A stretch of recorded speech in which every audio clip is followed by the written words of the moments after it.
அன்புக்குரியர்களே, இந்த 24வது நாளுக்குள்ள தியானத்திற்குள்ளாக நாம் வந்திருக்கின்றோம்.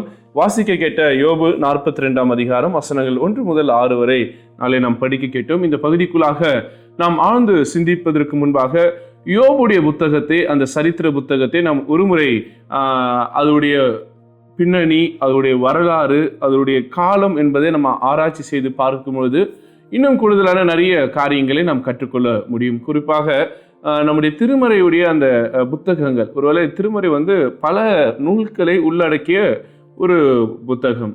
அப்போது இந்த பைபிள்குள்ளே இருக்கக்கூடிய புக்ஸ் இதெல்லாமே பிளேஸ்மெண்ட் பண்ணும்போது இதை கேனனைசேஷன் அப்படின்னு சொல்லுவாங்க. இந்த ப்ராசஸில் யோபுடைய பிளேஸ்மெண்ட் பார்த்தீங்கன்னா ஒருவேளை பிந்தி வருவதனால நம்ம என்ன யோசிக்கலாம்னா, ஒருவேளை இந்த கானான் தேசத்துக்கு வந்த பிறகு அந்த செட்டில்மெண்ட் பீரியட் அப்புறம் நடக்கக்கூடிய ஒரு நிகழ்வாக இதை யோசித்தோம் என்றால் அது மிக தவறான ஒரு காரியம். ஏன்னா யோபு சரித்திரத்தின் மிக முன்னாடி இருக்கக்கூடிய ஒரு நபராக இருக்கின்றார். நோவாவுடைய காலகட்டத்துக்குள் அப்படின்ற மாதிரி கூட சொல்றாங்க. அப்போ அந்த தொடக்க நூல் ஆதியாகமம் பகுதி அந்த சூழ்நிலையில வாழ்ந்த ஒரு மனிதராக யோபு இருக்கலாம் அப்படின்றது அப்படின்றது நம்பப்படுகிறது. இப்போ இந்த ஒரு ஃபோக்கஸோட யோபுடைய புத்தகத்தை நம்ம யோசிச்சு பார்க்கணும். ஏன் இந்த புத்தகம் நடுவில் வந்தது? இப்போ நம்ம தொடர்ச்சியா ஒரு கண்டினியூஷன் இருந்துட்டே இருக்கிறது. ஆதியாகமத்திலிருந்து யாத்திராகமும் அப்படியே வந்துட்டே வந்தோம்னா அவருடைய விடுதலை பயணத்தின் ஒட்டி வரக்கூடிய செட்டில்மெண்ட்டு, ராஜாக்கள், அப்படியே அதில் இருக்கக்கூடிய ஒரு தனி நபரை பற்றி நம்ம பார்த்துட்டே இருக்கிறோம். ஆனால் இந்த புத்தகமும் மட்டும் பார்த்தீங்கன்னா இந்த யோபு மட்டும் தனியாக இருக்கும். அதாவது அந்த ஒரு கண்டினியூஷன் இருக்குதுல, அந்த கண்டினியூஷனில் சேராதபடிக்கு இது மட்டும் தனித்திருப்பதனுடைய நோக்கமே பார்த்தீங்கன்னா இது நமக்கு ஒரு தனி பாடத்தை, it's a different lesson we learn from the book of Job அப்படின்றத நாம் புரிந்து கொள்ள வேண்டியதாக இருக்கிறது. இறையல் வட்டாரத்தில் தியாலஜிக்கல் கம்யூனிட்டியில் நீங்கள் கேட்டிங்கன்னா what's the significant of book of Job அப்படின்னா தியாலஜி ஆஃப் சஃபரிங் அப்படின்னு சொல்லுவாங்க. அதாவது பாடுகளுடைய இறையல் அப்படின்வாங்க. நமக்கு நிறைய இறையல் தெரியும். தலித் இறையல், பெண்ணிய இறையல், விடுதலை இறையல், அந்த மாதிரி நிறைய இறையல். We know lot of theology. இப்போ ஒரு சைல்ட் தியாலஜி வந்திருக்கு. So lot of emerging theologies we can see. ஆனால் இப்படி இருக்கிற சூழலில் இந்த தியாலஜி ஆஃப் சஃபரிங் அப்படின்றது ஒரு ஆச்சரியமான ஒரு காரியமாக இருக்கிறது. சரி, அப்படி என்ன பாடுகளை குறித்து யோபு பேசுது அப்படின்னு பார்த்தீங்கன்னா, இந்த புத்தகத்துடைய நோக்கம் என்னன்னா, ஒரு பொதுவான ஒரு நம்பிக்கை இருக்கிறது. காமன் பிலீஃப் என்ன சொல்லுது அப்படின்னு பார்த்தீங்கன்னா, good people are always blessed. அதாவது நல்லவங்க எப்பவுமே ஆசீர்வதிக்கப்பட்டிருப்பாங்க. Bad people always suffer. கெட்டவங்க எப்பவுமே பாடுகளை அனுபவிப்பாங்கன்றது தான் உலகத்தில் இருக்கக்கூடிய அந்த பொதுவான புத்தி. நீ நல்லது செய்வா உனக்கு நல்லது நடக்கும், நீ கெட்டது செஞ்சா உனக்கு கெட்டதுனா நடக்கும். அப்போ நீ கெட்டது நடக்குதுன்னா நீ கெட்டவனா இருக்கிற, நீ நல்லது நடக்கலைன்னா உனக்கு நல்லது நடக்குதுன்னா நீ நல்லவனா இருக்கிற அப்படின்றது தான் இந்த உலகத்தில் இருக்கக்கூடிய காமனான ஒரு ஐடியாலஜி. ஆனால் அது உண்மைன்னு கேட்டீங்கன்னா கண்டிப்பாக கிடையாது. நீங்கள் யோசிச்சு பாருங்களேன். நம்ம நிறைய நேரத்தில் சொல்லுவோம், ஏன் நம்ம வாழ்க்கையில் அப்படின்ட்டு. ஒரு சிலர் யாரும் சொல்லியிருக்கா, நான் என்ன அவ்வளோ நல்லவன், எனக்கு இவ்வளோ இது இருக்குது அப்படின்ற மாதிரி. ஆனால் உண்மையில பார்த்தீங்கன்னா நல்லது யாருக்கு நடக்கும் அப்படின்னு பார்த்தீங்கன்னா கெட்டவங்களுக்கு தான் நடக்கும். அப்போது நல்லவங்களுக்கு என்ன நடக்கும்னா நிறைய கெட்டது தான் நடக்கும் அப்படின்றதும் ஒரு கூட்டம் சொல்லுவாங்க. ஸோ இங்கே ரெண்டு ஐடியாலஜி, ரெண்டு கான்செப்ட் இந்த பூமியில் இருக்கிறது. சரி, இப்போது இந்த யோபுடைய புத்தகம் நமக்கு என்ன கற்றுக் கொடுக்குதுன்னா, அப்படியெல்லாம் கிடையாது. துன்பம் என்பது எல்லாருக்குமானது, நல்லவங்க கெட்டவங்கன்றது கிடையாது. எல்லோருக்கும் துன்பம் வரக்கூடும். அந்த துன்பத்தை அவங்க எப்படி, அந்த துன்பத்தையோ அந்த பாடுகள்லேருந்து அவங்க எப்படி மீண்டு வராங்க, எப்படி அதை ஓவர் கம் பண்ணுறாங்க அப்படின்றது தான் அந்த கொஸ்டினாக இருக்குது. இன்றைக்கி கூட பல நேரங்களில் நம்முடைய வாழ்க்கையில் ஏதோ ஒரு பிரச்சனையோ, ஏதோ ஒரு போராட்டமோ, ஏதோ ஒரு துன்பமோ, பாடோ வரும்பொழுது நமக்கு அதுலேருந்து மீண்டு வருவதற்கு நம்ம படுற கஷ்டங்கள் இருக்குது. நான் எனக்கு மட்டும் ஏன் இப்படி நடக்குது, ஏன் எனக்கு மட்டும் 2 அடி எடுத்து வச்சா 10 அடி கீழே விழுறேன், என் வாழ்க்கையில் மட்டும் ஏன் ஆசீர்வாதமே இல்லை அப்படின்னு நிறைய பேருடைய வாழ்க்கையில் ஒரு கேள்வியாக இருக்கிறது. இன்னைக்கு கொஞ்சம் நம்ம ஃபிலாசபிக்கலாக அதை நம்ம பேச போகிறோம். ஏன் அப்படின்னு பார்த்தீங்கன்னா, ஏன்னா யோபு புத்தகம் ஆக்ஷன் ஓரியன்டது கிடையாது. இப்போ நீங்கள் யாத்திராகமம் எடுத்தாலோ, ராஜாக்கள் எடுத்தாலோ, இல்லை மற்ற புத்தகங்கள் நியாயாதிபதிகள் எடுத்தாலோ அங்கே நிறைய ஆக்ஷன் இருக்குது, சண்டை இருக்கிறது, பிரச்சனைகள் இருக்குது. அப்போ நம்ம அதை பற்றி நம்ம பேசலாம். ஆனால் யோபு பார்த்தீங்கன்னா ஃபுல் அண்ட் ஃபுல் ஃபிலாசபிக்கல் தான். அதில் நிறைய தத்துவங்கள் இருக்கிறது, சைக்கலாஜிக்கலான பிரச்சனைகள் இருக்குது, உளவியல் ரீதியான பிரச்சனைகள் இருக்கிறது.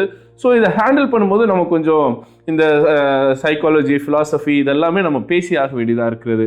ஸோ இன்னைக்கு இந்த பெர்ஸ்பெக்டிவ்ல நம்ம இந்த புத்தகத்தை அணுகும் போது நமக்கு கற்றுக் கொடுக்கக்கூடிய மிக முக்கியமான காரியம் என்னன்னா, யோபு யாருங்க அப்படின்னு ஒரு கேள்வி வச்சுன்னா, யோபு யாரு? இஸ் அ ரைச்சியஸ் பர்சன், அவர் நீதிமான் அப்படின்னு வசனம் சொல்லுது. அடுத்தது அவர் குற்றம் இல்லாதவர், இஸ் அ பிளேம்லெஸ் அப்படின்றது. மூணாவது பார்த்தீங்கன்னா கடவுளுக்கு பயந்தவர்ன்றது. இதை விட என்னங்க ஒரு மனுஷனுக்கு சர்டிஃபிகேட் வேணும்? So is a righteous person, blameless person and is a God fearing person.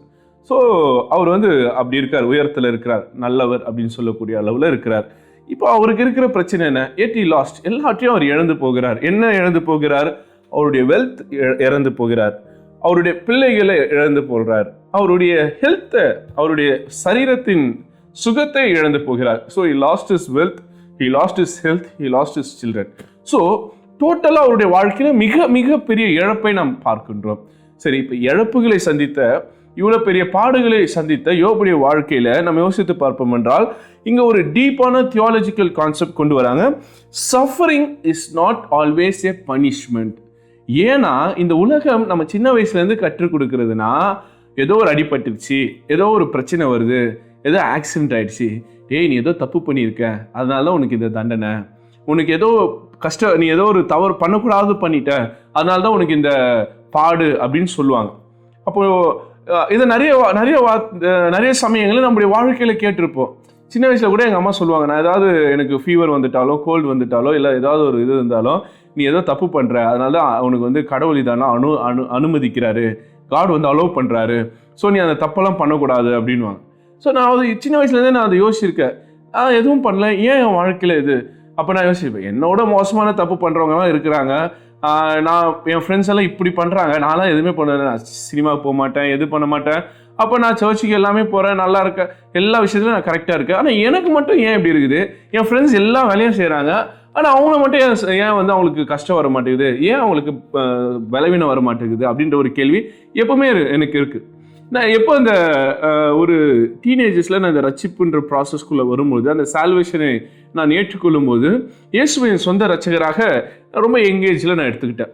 அப்போது அந்த இது எப்படின்னு பார்த்தீங்கன்னா, நான் எந்த பாஸ்டர்கிட்டையோ இல்லை எந்த ஊழியக்காரர்களுடைய இதிலே இல்லாமல், I want to learn Jesus. எங்கள் அப்பா சொல்கிறாங்க, எங்கள் அம்மா சொல்கிறாங்கன்னு இல்லாமல், நான் எனக்கு இருக்கக்கூடிய அந்த பலவீனம், எனக்கு இருக்கக்கூடிய அந்த பிரச்சனைகளுக்கு பதில் கண்டுபிடிக்கணும். அப்போ நான் எடுத்து நிறைய பைபிள் படிக்க ஆரம்பித்தேன். ஐ திங்க் அந்த ஏஜ்லேயே அந்த ஒரு 4 to 5 இயர்ஸில் நான் ஒரு 4 டைம்ஸ் நான் மொத்த பைபிளையும் நான் முடிச்சிட்டேன். இன் மை டீனேஜ்லேயே ஆதியாகமத்திலேருந்து வெளிப்படுத்தல் வரை ஒரு வைராக்கியமாக படித்தேன். ஏன்னா எனக்கு ஒரு கேள்வி இருந்தது. என்ன கேள்வினா, ஏன் பாடுகள் வருது, ஏன் உபத்திரம் வருது, ஏன் வியாதி வருது? இப்போ உலகம் என்ன சொல்லுதுன்னா, நீ தப்பு பண்ண உனக்கு பாடு வருது அப்படின்ட்டு. அப்போ ஏன் வருதுன்னு ஒரு கேள்வி வருது. ஸோ நான் அதை கேட்கும்போது எனக்கு யோபு அது நிறைய பதில் சொல்கிறாரு. என்ன பதில் சொல்கிறாருன்னா, இந்த உலகத்துடைய கான்செப்ட் தப்பு, suffering is not a punishment அப்படின்றத நான் கற்றுக்கிட்டேன். ஓகே, அப்போ நான் சஃபர் பண்ணுறேன், எனக்கு இது ஆண்டவருடைய தண்டனை இல்லைன்றது முதல்ல நான் கற்றுக்கிட்ட விஷயம். ரெண்டாவது, இது ஒரு டிவைன் பெர்மிஷன் அப்படின்றத நான் புரிஞ்சுக்கிட்டேன். ஏன்னா யோபுக்கு வரக்கூடிய உபத்திரவத்தை குறித்து ஆண்டவர் பர்மிஷன் கொடுக்குறாரு. யாருக்கு? பிசாசுக்கு, சாத்தாங்கிட்ட சொல்றாரு. சாத்தாங்கிட்ட சொல்றாரு ஆண்டவர், என் மகன் யோபை நீ சோதித்து பாரு அப்படின்னு அவர் என்ன பண்றாரு? he give the permission. So சில நேரத்தில் ஆண்டவர் நம்முடைய வாழ்க்கையில சில பாடுகளை அனுபவிக்கிறதுக்கு ஒரு டிவைன் பெர்மிஷன் கொடுக்குறாரு. காரணம் என்னன்னா, நம்ம அதில் விழுந்துட மாட்டோம். we are strong enough to overcome the adult. அங்க இருக்கக்கூடிய அந்த தடுப்பை, அங்க இருக்கக்கூடிய அந்த எதிர்ப்பை, அந்த அடல்ஸை நம்ம தாண்டி வரக்கூடிய அளவுக்கு நமக்கு ஆற்றல் இருக்கிறது என்பதை ஆண்டவர் ஸ்ட்ராங்கா நம்புகிறதுனால தான் நம்முடைய வாழ்க்கையில அந்த காரியங்களை அனுபவிக்கிறார். ஒருவேளை இன்னைக்கு இரவலையில நீங்க ஏன் என் வாழ்க்கையில் இந்த பாடு, ஏன் இன்னைக்கு இந்த கஷ்டம், என் கூட இருக்கிறவங்க எல்லாருமே நல்லா வந்துட்டாங்க, நான் இந்த ஊருக்கு 20 வருஷம் ஆகுது, 15 வருஷம் ஆகுது, என்னால் ஒரு ஃபினான்ஷியலான ஒரு ஸ்டேட்டஸில் முன்னேற முடியல, ஒரு இது என்னால் நெக்ஸ்ட் ஸ்டெப்பில் போக முடியல அப்படின்னு ஏன் எனக்கு இப்படி ஒரு உபத்திரம்ன்ற ஒரு கேள்வியோடு நீங்கள் இப்போ இந்த இரவில் இதை கேட்டுட்டு இருப்பீங்கன்னா, ஆண்டவர் சொல்கிற பதில் அதுதான். முதல் கான்செப்ட் என்னென்னா, இந்த பாடுகள் பனிஷ்மெண்ட் இல்லை. ரெண்டாவது, ஆண்டவர் சில காரியங்களை நம்முடைய வாழ்க்கையில் அனுமதிக்கிறார் என்றால், நம்ம ஸ்ட்ராங் ஆனவங்க, இதை மீண்டு வருவோன்னு அவருக்கு நம்பிக்கை இருக்கிறது அப்படின்றதுக்காக அப்படின்னு நம்ம புரிந்து கொள்ளணும். ரைட், இப்போ இதோடைய ஹிஸ்டாரிக்கல் இன்சைட் என்ன, வரலாற்று ரீதியான பார்வையில் அப்படின்னு என்ன யோசிச்சு பார்த்தோன்னா, ஈஸ்டர்ன் தாட் வெஸ்டர்ன் தாட்னு ரெண்டு இருக்கிறது. இந்த வெஸ்டர்ன் தாட் என்ன சொல்லுது அப்படின்னு பார்த்தீங்கன்னா, suffering is always linked with sin. இந்த பாடு, கஷ்டம், துன்பம் அப்படின்றது எதோட லிங்க் பண்ணியிருக்குதுன்னா பாவத்தோட. இப்போ இந்த கர்ம வினை அப்படின்னு சொல்லுவாங்க இந்து சமயத்தில், மற்ற இடத்துல கர்மா அப்படின்வாங்க, இன்னும் சில இடங்களில் பாவத்தின் தண்டனை அப்படின்னு சொல்லுவாங்க. இப்போ இந்த பாவத்தின் தண்டனை தான் பாடுகள் அப்படின்னு சொல்லி கொடுக்கக்கூடிய ஐடியாஸ் உலகம் முழுவதும் இருக்கிறது. நிறைய வேதாஸ் கற்றுக் கொடுக்குறது, நிறைய ரிலீஜியன்ஸ் கற்றுக் கொடுக்கிறது. Even Christianity also we believe that பாடுகள் வந்து பாவத்தின் தண்டனை அப்படின்ட்டு. ஆனால் நம்ம செய்கிற பாவத்துக்கு ஆண்டவர் தண்டனை கொடுத்துருந்தா நம்ம எப்பயுமே அழிஞ்சு போயிருப்போம்ல. ஏன்னா நம்முடைய பாவம் கொஞ்சம் நெஞ்சல, நம்மகிட்ட நிறைய பாவம் கொட்டி கிடக்கிறது. அப்போது அந்த கான்செப்ட் நம்ம அக்செப்ட் பண்ணுறது கிடையாது. நம்முடைய பாவத்தின் தண்டனை ஆண்டவர் கொடுக்கல, அவர் இன்னும் நம்மளை வந்து நியாய தீர்ப்புகளை கொண்டு போகல. ஆனால் இந்த சஃபரிங் ஏன் அப்படின்றத நம்ம புரிஞ்சுக்கணும். இந்த ஒரு சிஸ்டம் இருக்குங்களே, இந்த சிஸ்டத்தை யோபு உடைக்கிறார். பாவத்தெல்லாம் கான்செப்டே கிடையாது, பாடுகள் எல்லோருக்கும் உண்டு. நான் இந்த ரிலீஜியன் நிறைய படிச்சிருக்கேன், நிறைய ரிலீஜியன், அதாவது பொதுவாகவே இந்த தியாலஜி காலேஜில் ரிலீஜியன்ஸ் கற்றுக் கொடுப்பாங்க மற்ற சமயங்கள். ஏன்னா அப்போ தான் இதில் எப்படி கிறிஸ்தவம் சிறப்புன்னு நம்ம புரிஞ்சிக்க முடியும். அப்படி இருக்கும்போது எனக்கு இந்த ரிலீஜியன் மேலே ரொம்ப ஆசை. அப்போ நான் நிறைய சமயங்களை படித்தேன். அப்போ எனக்கு இந்த புத்த சமயத்தை படிக்கும்போது புத்திசம் பற்றி நமக்கு நிறைய தெரியும். புத்திசமுடைய அடிப்படை கோட்பாடு என்னது, ஆசையே எல்லாத்துக்கும் காரணம் அப்படின்றது தான். அப்போ நீ ஆசை தான் எதுக்கு காரணமாக இருக்குதுன்றாங்க, துன்பத்துக்கு காரணமாக இருக்குது அப்படின்றாங்க. அப்போ நீ ஆசையிலேருந்து தப்பிக்கணும், துன்பத்திலேருந்து தப்பிக்கணும் அப்படின்னா நீ நிர்வாணாக்குள்ளே போகணும் அப்படின்றாங்க. அப்படின்னா ஆசையை வேண்டாம், எது மேலே பற்று கொள்ளக்கூடாது அப்படின்றது. அப்போது இது வந்து புத்திசம் கற்றுக் கொடுக்கக்கூடிய கான்செப்ட். அப்போ அவங்க என்ன சொல்கிறாங்க, எஸ்கேப் ஃப்ரம் த சஃபரிங் அப்படின்றத சொல்லி கொடுக்குறாங்க. இது நல்ல கான்செப்ட்னு கேட்டிங்கன்னா கண்டிப்பாக கிடையாது. இது escapist ideology. We are not here to escape from the burden or suffering. We are here to go through the suffering. புரியுதுங்களா? இப்போது ஒரு கோல்டு இருக்குன்னு வச்சிங்களேன், அந்த கோல்டு எப்படி பியூரஸ்ட் ஃபார்ம் எடுப்பாங்க அப்படின்னா, அதை வந்து ஹீட்டில் வந்து மேக்ஸிமம் ஹீட்டில் அதை உள்ளே தள்ளும் போது அதுலேருந்து ஃபைனஸ்ட் கோல்டாக எடுப்பாங்க. அதே போல் டைமண்ட் கூட பார்த்தீங்கன்னா கோல் தான், ஆனால் அந்த கோலுடைய அந்த டிரான்ஸ்ஃபார்மேஷன், அந்த டைமண்ட் வந்து பியூரஸ்ட் ஃபார்மாக நம்ம பார்க்குறோம். அப்போது ஒரு மனிதனுடைய பியூரஸ்ட் ஃபார்ம் எப்போ அப்படின்னு பார்த்தீங்கன்னா, when you overcome the suffering, அவன் எப்போ அந்த பாடுகள்ல இருந்து வெளியே வரானோ அப்போ தான் அவன் வந்து பியூராக இருக்கிறான்னு அர்த்தம். ஆனால் இப்போ அந்த புத்திசத்தோட கோட்பாடு எங்கே உடையுதுன்னு பார்த்தீங்கன்னா, it teaches not go into the suffering. நீ வந்து சஃபரிங்குள்ளே போயிட்டு வெளியே வான்னு சொல்லிக் கொடுக்கல, அதுலேருந்து எப்படி எஸ்கேப் ஆகணும் தான் சொல்லிக் கொடுக்குது. ஸோ இது எப்படின்னா, நீ வந்து வெளியே போனால் ஆக்சிடென்ட் ஆகிடும், அதனால் நீ வெளியே போகாத, வீட்டுக்குள்ளேயே பூட்டிக்கோ அப்படின்ற கான்செப்ட் தான். ஆனால் கிறிஸ்தவம் அப்படி கிடையாது. கிறிஸ்தவம் நமக்கு என்ன சொல்லுதுன்னா, சஃபரிங் உண்டு, ஆனால் சஃபரிங்கில் ஆண்டவர் நோடு இருக்கிறார் அப்படின்றது தான் இந்த கிறிஸ்தவம் நமக்கு சொல்லிக் கொடுக்கக்கூடிய ரொம்ப அழகான ஒரு கான்செப்ட். ஸோ இப்போ நான் சொன்ன இந்த ஐடியாலஜியில் இந்த ஜோபு புத்தகத்தை, புக் ஆஃப் ஜோபை யோசிச்சு பாருங்க, எவ்வளோ ஃபென்டாஸ்டிக்காக இருக்குது பாருங்க. ஸோ இந்த ஐடியாலஜியில் என்ன பண்ணுங்க, ஒருவேளை உங்களுக்கு வாய்ப்பு இருக்குமானால் யோபு புத்தகத்தில் இருக்கக்கூடிய 42 அதிகாரத்தை படிச்சு பாருங்க. ஸோ இந்த பாடுகள் எல்லாம் எப்படிப்பட்டது அப்படின்றத நம்ம புரிஞ்சுக்கலாம். ரைட், நேரம் ஆயிட்டனால நான் கொஞ்சம் ஃபாஸ்ட்டாக மூவ் பண்ண ஆசைப்படுகின்றேன். The silence of God, the crisis of faith. இப்போது யோபுக்கு விசுவாசம் இருக்குது, மிக ஆழமான விசுவாசம் இருக்கிறது. ஆனால் அங்கே கடவுளுடைய ஒரு அமைதி இருக்கிறது. யோபு எல்லாத்தையும் இழந்துட்டாரு. நீங்கள் அந்த 35 அதிகாரம் வைக்க நீங்கள் வாசி பார்த்தீங்கன்னா 38 அதிகாரம் வைக்கும், there is no single response from the God to Job. அப்போது 1ஆம் அதிகாரத்துலேருந்து 38ஆம் அதிகாரம் வைக்க யோபுக்கு எந்த பதிலுமே இல்லை. அவருடைய வாழ்க்கையில் நிறைய பிரச்சனைகளுக்குள்ளே போயிட்டு இருக்காரு, நிறைய உபத்திரவத்துக்குள்ளே போயிட்டு இருக்கிறாரு. சரி, எல்லாத்தையும் இழந்துட்டாரு, உடலில் பலவீனம், பொண்டாட்டி சொல்கிற, ஐயோ என்னத்தையே உயிரோட இருக்கிற, ஆண்டவரை தூசித்து செத்து போயான்றாரு. அவர் இது வச்சு புண்ணெல்லாம் சொரிஞ்சிட்டு உட்காந்துக்கிறாரு. அவர் என்ன சொல்கிறாரு, நீ பைத்தியக்காட்சி மாதிரி பெதற்ற, ஆண்டவர் நன்மை கொடுக்கும்போது நன்மை அனுபவிச்சோம், இப்போ தீமை இருக்குது, தீமை அனுபவிக்க முடியாதா? நான் தாயின் வயிற்றுலேருந்து எப்படி வந்தேன், நிர்வாணியாக வந்தேன், இப்போ நிர்வாணியாக போகிறேன்னு பயங்கரமான ஒரு ஃபிலாசபியை யோபு அவருடைய ஃபெய்த்தில் சொல்கிறார். சரி, இதெல்லாம் சொல்லிட்டு வர்றாரு. ஆனால் வேதனையின் மீது வேதனை போயிட்டே ஏறிக்கிட்டே இருக்குது அவருக்கு. ஏன்னா நண்பர்கள் யாரா இருப்பாங்க? நமக்கு ஹெல்ப் பண்றவங்க தான் நண்பர்களாக இருப்பாங்க. ஆனா உண்மையிலே பார்த்தீங்கன்னா நண்பர்கள் வந்து நம்மளை ஹெல்ப் பண்றதை விட நம்மளை காயப்படுத்துவாங்கன்றதுக்கு இந்த 3 பேரும் கடைசி ஒருத்தவரும் நமக்கு ப்ரூஃபா இருக்கிறாரு. ஸோ அவங்க பேசுற வார்த்தைகள் மறுபடியும் யோபை குற்றப்படுத்துற மாதிரியே இருக்குது. டேய், நீ ஏதோ பண்ணிட்டடா, நீ ஏதோ ஆண்டவருக்கு விரோதமா செஞ்சிட்ட, அதனாலதான் உன் வாழ்க்கையில இவ்வளோ அப்படின்னு சொல்லி யோபா வந்து இது பண்றாரு. ஆனா வசனம் சொல்லுகிறது எல்லாவற்றிலும் யோபு வந்து எங்கேயுமே ஆண்டவருக்கு விரோதமா பாவம் செய்யலைன்றத ஆண்டவரே நமக்கு வசனத்தின் வழியாக சொல்லிட்டார். ஸோ அப்போ அந்த சைலன்ஸ் எதுக்காகனா, நிறைய நேரத்தில் நம்முடைய வாழ்க்கையில நம்ம கேள்விகளுக்கு கடவுள் இடத்துல இருந்து பதிலே வராது. என்ன சாமி, நான் கேட்டுக்கிட்டே இருக்கிறேன், there is a ஸ்டில் ஒரு அமைதியாகவே இருக்கிறது, உங்ககிட்ட இருந்து ஒரு சின்ன சைன் கூட வரல, என்னோட எத்தனை வருஷம் ப்ரேயருக்கு ஒரு பதில் கூட இல்லையா அப்படின்னு நம்ம சொல்வது உண்டு. சைலன்ஸ் அப்படின்னு இந்த அமைதி என்பது கடவுள் இல்லைன்னு அர்த்தம் இல்லை. No, there is no absence of God என்றது அது சொல்லலை. God is there, but he wants us to react. நாம் என்ன பண்றோன்றத ஆண்டவர் அமைதியாக வேடிக்கை பார்க்கிறார். வேடிக்கை பார்க்கிறான்னு சொல்றதை விட நம்ம பார்த்துட்டு இருக்கிறாரு. என் மகன் இது வந்து அவனால தாங்கக்கூடியது. he has the confidence. இப்போ சைக்கிள் ஓட்டுறோம், சின்ன பிள்ளைங்களை சைக்கிளை கற்றுக்குறோம், நமக்கு கற்றுக் கொடுக்குறவங்க என்ன பண்ணுவாங்க, நம்ம கூடயே ஓடிட்டு வருவாங்க. ஒரு கட்டத்தில் என்ன பண்ணுவாங்க, கையை விட்டுருவாங்க. நம்ம அவங்க கையை பிடிச்சிட்டு இருக்கிறாங்க, சைக்கிளை பிடிச்சிட்டு இருக்காங்கன்னு தைரியமாக ஓட்டிகிட்டே இருப்போம். எப்போ அவங்க இல்லைன்னு திரும்பி பார்க்குறோமோ விழுந்துருவோம். சரி, இதுதான் வாழ்க்கையிலையும் ஆண்டவர் இருக்கிறார் அப்படின்னு. ஆனால் என்னன்னா, எப்பவுமே ஒருத்தர் சைக்கிளை பிடிச்சிட்டே வந்தானா நம்ம என்றைக்குமே கற்றுக்க மாட்டோம். அவங்க விடும்போது தான் அந்த பயத்தில் நம்ம கற்றுப்போம். அது போல தான் சில நேரத்தில் ஆண்டவர் நம்ம அந்த அமைதியான நேரத்துக்குள்ளாக நம்மளை தள்ளி விடுவார். ஏனென்றால் நாம் சிலவற்றுக்குள்ளாக தனியாக போராடி கற்று வர வேண்டியதாக இருக்கிறது. ஸோ இந்த சைலன்ஸ் டைம்ன்றது காடோட ஆப்சன்ஸை சொல்லலை, காட் வாட்சிங் அஸ், நம்மை ஆண்டவர் பார்த்து கொண்டிருக்கிறார் என்பதை கற்றுக் கொடுக்கிறது. 1ஆம் அதிகாரத்திலிருந்து 38 அதிகாரம் வரை கடவுள் யோபை பார்த்துட்டு இருக்கிறார், அவருடைய வார்த்தைகளை கேட்டுட்டு இருக்கிறார் என்பதை நாம் புரிந்து கொள்ள வேண்டியதாக இருக்கிறது.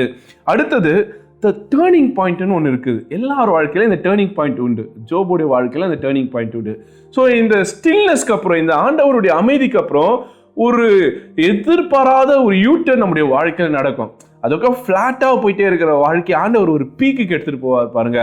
அந்த பாயிண்ட் எப்போ நடக்கும்னா, என்கவுண்டர், அந்த கடவுளோடு நம்மளுடைய என்கவுண்டர். இங்கே கூட ஜோபுடைய வாழ்க்கை பாருங்க, அந்த 38ஆம் அதிகாரத்திலேருந்து இந்த 42ஆம் அதிகாரத்துக்குள்ள அவருக்கும் கடவுளுக்குமான அந்த உரையாடல் மிகப்பெரிய ஆசீர்வாதத்திற்கு கொண்டு செல்கிறது.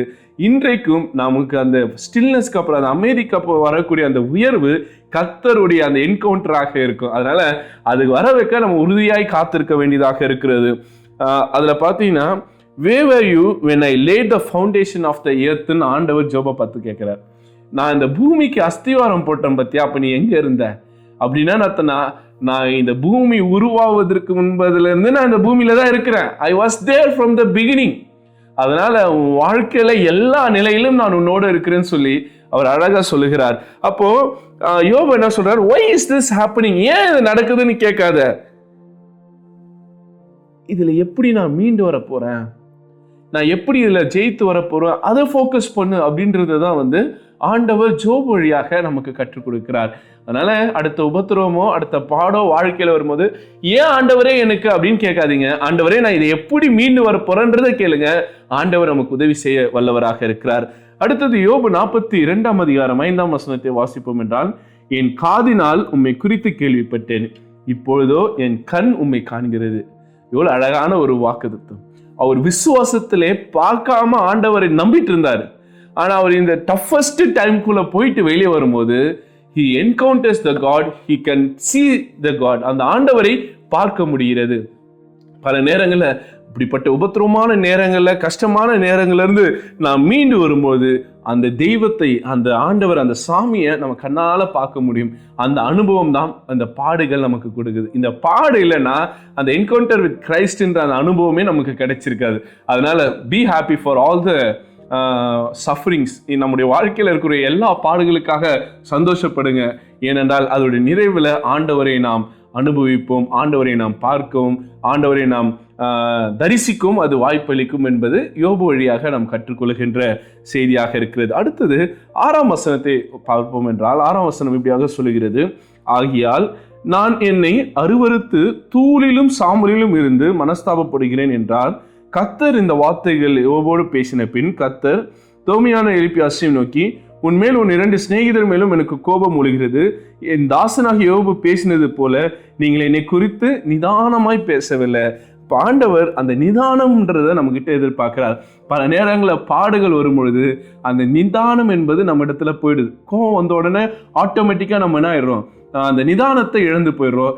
யோபு நமக்கு கற்றுக் கொடுக்கக்கூடிய அழகான இன்னொரு குறிப்பு என்னவென்றால் அந்த நிதானம். யாரு பயப்படுவானோ, ஆண்டவர் என் கூட இல்லைன்றவன் தான் பயப்படுவான். ஆண்டவர் என்னோடு இருக்கின்றவன் நிதானமாக இருப்பார். யோபை போல நாமும் யோபை போல நிதானமாக இருக்க ஆண்டவர் அழைக்க, நிறைவாக யோபுடைய வாழ்க்கையில் ஆண்டவர் அந்த ரெஸ்டோரேஷன் அப்படின்றது பார்த்தீங்கன்னா டபுள் த பிளெஸிங் கொடுக்கிறார். இதுவரையில இருந்ததை காட்டிலும் டபுளான ஒரு ஆசீர்வாதத்தை கொடுக்கிறார். 12ஆம் வசனம் சொல்கிறது, கர்த்தர் யோபின் முன்னிலைமை பார்க்கிலும் அவன் பின்னிலை ஆடுகள் 6000 ஒட்டகங்கள் 1000 ஏர்களும் 1000 கழுதைகளும் அவனுக்கு உண்டாயின. 7 குமாரரும் 3 குமார்த்திகளும் அவருக்கு பிறந்தார்கள். ஸோ அந்த ரெஸ்டோரேஷன்றது டபுள் த ப்ராசஸாக ஆண்டவர் கொடுக்க இருக்கின்றார்.